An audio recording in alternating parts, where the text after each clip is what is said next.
Are you searching for lesbian movies that are actually worth watching?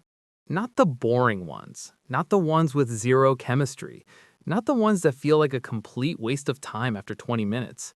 We're talking about movies that feel real, strong emotions, genuine chemistry, and stories that actually pull you in and stay with you long after they end. The kind of films that make you feel something, the kind you don't forget easily. If that's what you're looking for, you're in the right place. Let's have a look at the top 10 best lesbian movies that are actually good. Number 1, Portrait of a Lady on Fire, 2019. Directed by Celine Sciamma, Portrait of a Lady on Fire is widely considered one of the greatest films of the 21st century. Set in 18th century Brittany, the story follows Marianne, a painter commissioned to secretly paint a wedding portrait of Heloise, a young woman who has just left the convent and is reluctant to be married off to a Milanese nobleman. What makes this film actually good is its radical commitment to the female gaze. There are virtually no men in the film. The world is defined entirely by the intellectual and emotional connection between women. Sciamma replaces the traditional male gaze, which often objectifies female subjects, with a shared gaze. As Marianne observes Heloise to paint her, Heloise observes Marianne back, creating a relationship built on equality and mutual recognition. The film is a slow burn, relying on silence, the sound of crackling fire, and the crashing waves of the Atlantic coast rather than a traditional musical score. When music does finally appear, it is overwhelming and transformative.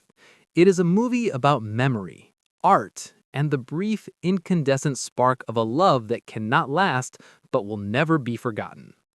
Number 2, The Handmaiden, 2016. If you want narrative grit, intricate plotting, and breathtaking visuals, Park Chan-wook's The Handmaiden is peerless. Inspired by Sarah Waters' novel Fingersmith, Park transports the story from Victorian England to 1930s Korea under Japanese colonial rule. The film is a three-act puzzle box. It begins with a conman, the Count, hiring a pickpocket, Suki, to become the handmaiden to a Japanese heiress, Lady Hideko. The plan is to seduce Hideko, marry her, steal her fortune, and commit her to an asylum. However, the plan goes off the rails when Suki and Hideko fall in love. The Handmaiden is a masterpiece of subversion. It uses the aesthetics of a psychological thriller to explore themes of liberation and agency. The men in the film, the Count and Hideko's perverse uncle Kozuki, are portrayed as grotesque and pathetic, while the bond between the two women becomes the only source of genuine warmth and intelligence.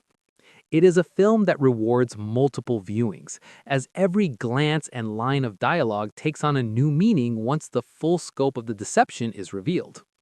Number 3, Carol, 1915. Todd Haynes' Carol is the gold standard for the forbidden love period drama. Based on Patricia Highsmith's novel The Price of Salt, the film stars Rooney Mara as a Therese, a young shopgirl and aspiring photographer, and Kate Blanchett as Carol, an elegant woman trapped in a stifling divorce. Set in 1950s New York, the film captures the era's suffocating social mores through a lush, grainy 16mm lens.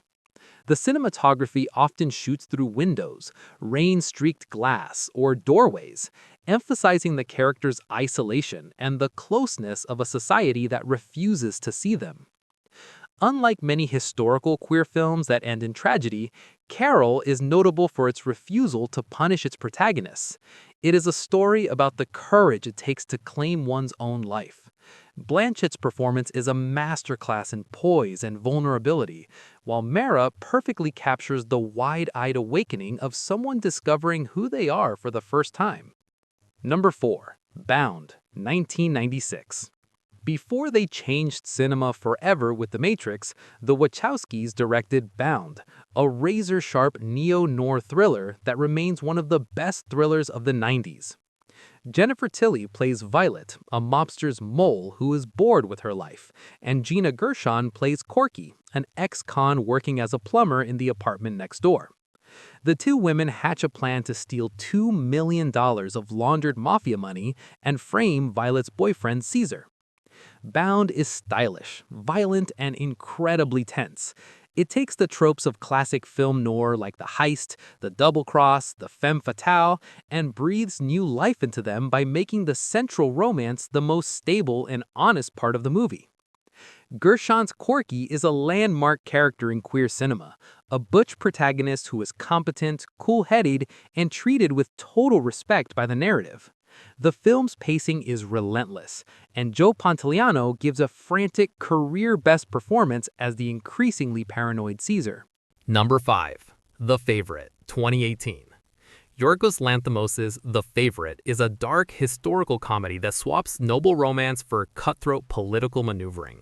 Set in the early 18th century court of Queen Anne, Olivia Colman, the film centers on the rivalry between Sarah Churchill, Rachel Weisz, and her cousin Abigail, Emma Stone, as they compete for the Queen's favor and her bed. This is not a soft or sentimental movie. It is a film about power, manipulation, and the lengths people will go to for survival and status. The lesbianism in the film is not a secret to be discovered. It is a functional tool used by the characters to influence the Queen's political decisions and the fate of the nation. Coleman, Weisz, and Stone are a powerhouse trio. The film is shot with fisheye lenses and natural lighting, creating a distorted, claustrophobic atmosphere that mirrors the absurdity of the royal court. It is actually good because it treats its queer characters as flawed, ambitious, and deeply human rather than symbols of virtue. Number 6. Desert Hearts, 1985. Desert Hearts is a landmark in independent cinema. Directed by Donna Deitch, it was the first lesbian-themed feature film written and directed by a woman that featured a happy ending. Set in 1959, it follows Vivian Bell, a buttoned-up English professor who travels to Reno to get a quickie divorce. There, she meets Kay Rivers, a free-spirited sculptor who works at the ranch where Vivian is staying. The film is a beautiful exploration of the opposites attract trope, set against the stark, open landscapes of the Nevada desert. While it deals with the social pressures of the 50s, the focus remains squarely on the chemistry between the two leads. It's a grounded, authentic romance that feels remarkably modern despite its setting. It avoided the exploitation vibes of many earlier films and proved that there was a massive underserved audience for genuine sapphic stories. Number 7. But I'm a Cheerleader, 1999. Jamie Babbitt's But I'm a Cheerleader is a candy-colored, satirical masterpiece. Natasha Lyonne stars as Megan, a high school cheerleader whose parents and friends stage an intervention because they suspect she is a lesbian, mostly because she likes eating tofu and has pictures of girls in her locker. She is sent to True Directions, a conversion therapy camp led by pathologically cheerful Mary Kay Place and a reformed RuPaul. The film uses satire to skewer the absurdity of gender roles and the harm of conversion therapy. By using a vibrant, hyper-feminine aesthetic, all pinks and blues, Babbitt highlights how heterosexuality is often a performed costume rather than a natural state.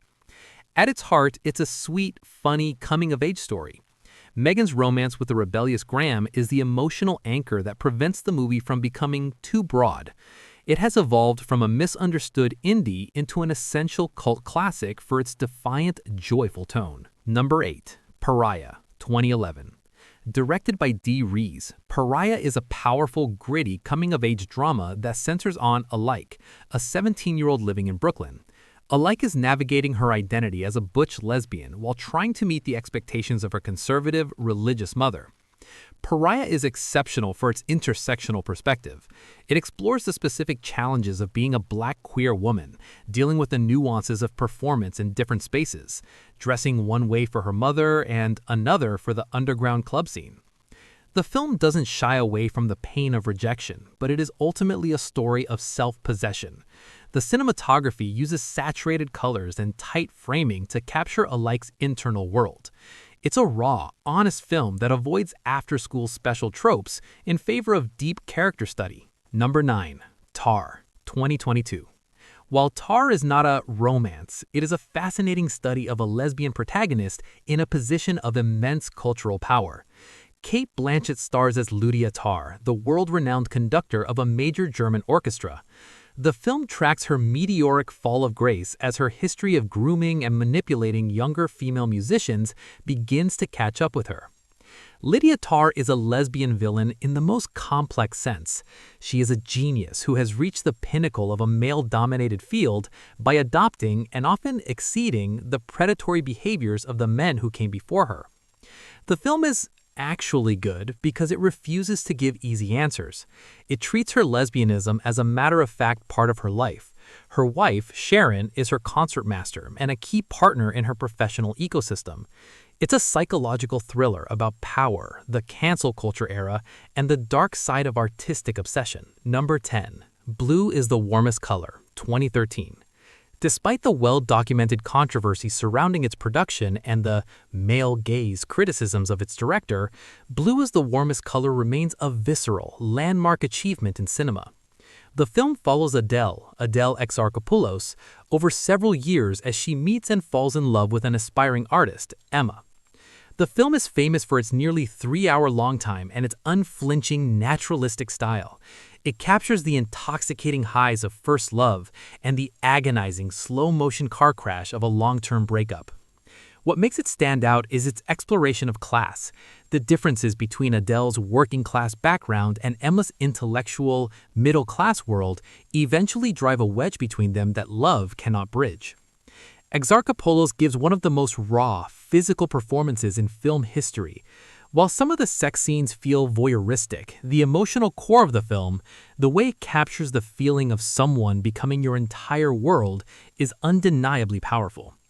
These 10 films represent the best of what lesbian cinema can be: diverse, challenging, and artistically significant.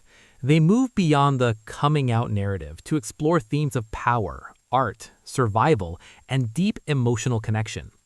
Whether you are looking for the suspense of a mob heist in Bound or the poetic longing of Portrait of a Lady on Fire, these movies prove that sapphic stories are some of the most compelling in modern film history.